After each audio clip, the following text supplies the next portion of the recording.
You just had your inspection done. What do you ask for and what do you let slide?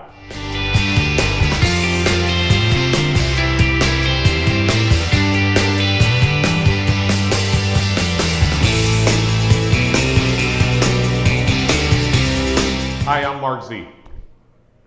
It's all too common lately that my buyer agents are coming to me and saying, my buyers just walked away from this house based on the inspection, and the issues that they thought were major issues were not even a big deal, and things that are going to come up on almost every single inspection.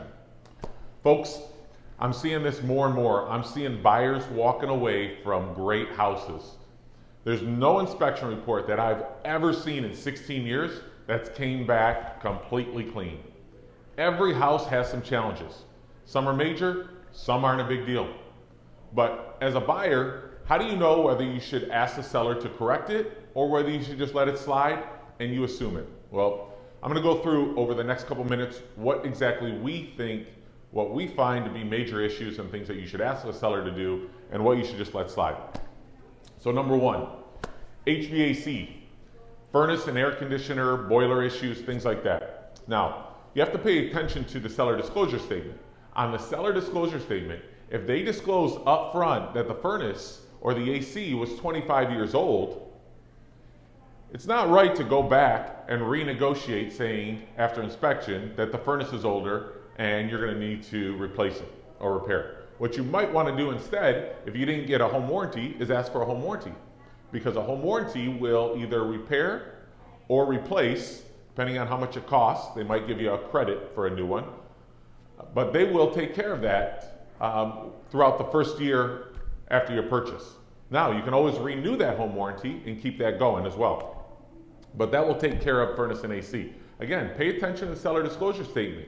If they disclose it up front, it's not right to come back and renegotiate afterwards, because you knew that and you should have taken that into account when you made your initial offer, right? Now, number two, the roof. Same exact thing with the roof.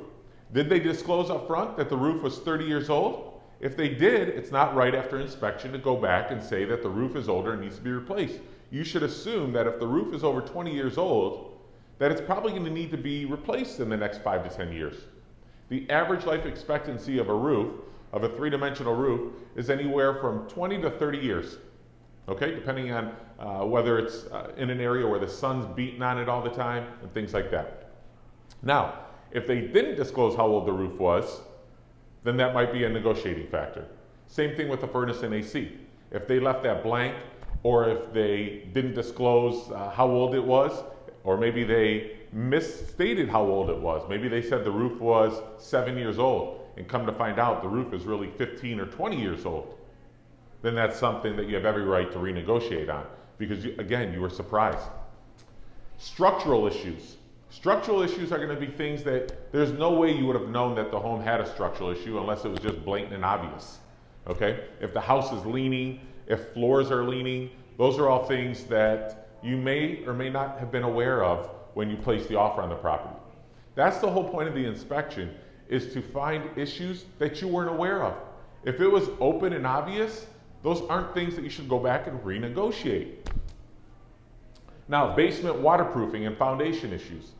If you go down in the basement and you don't see any evidence of water, but yet when you do the inspection, the inspector says that there are issues and the basement is leaking, could be rot holes, could be a number of issues. Might need drain tile put in, might need a sub pump put in the basement.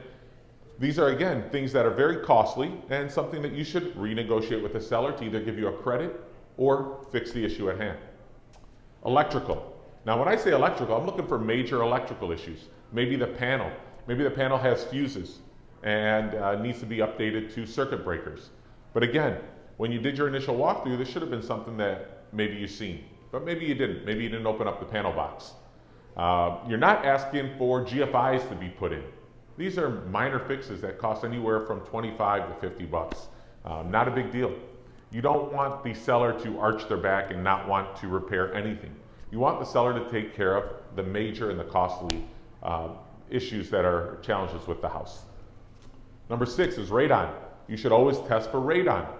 If the property's in an area where radon is very high or typical, then that's something where you want to ask the seller to put in a radon mitigation system. No reason to walk the home.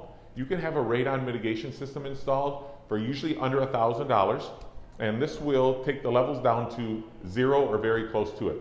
If your radon level reading is over a 4.0, that's where you want to have that remediated. Okay?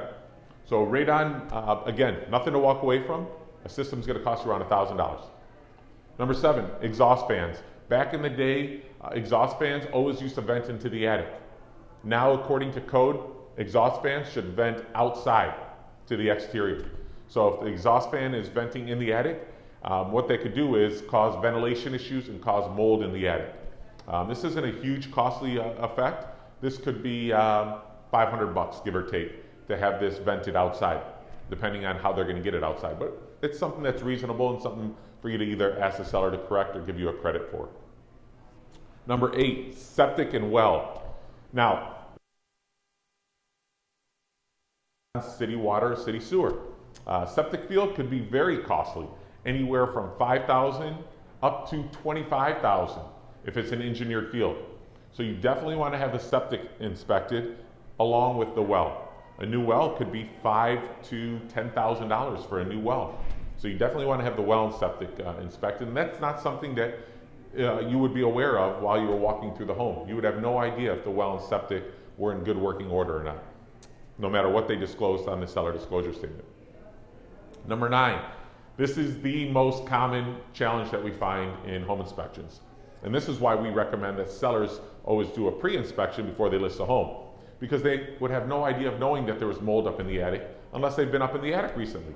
So if you find mold in the home, whether it's in the basement because of previous water challenges or in the attic, that's definitely something that's reasonable to have the seller remediate before closing.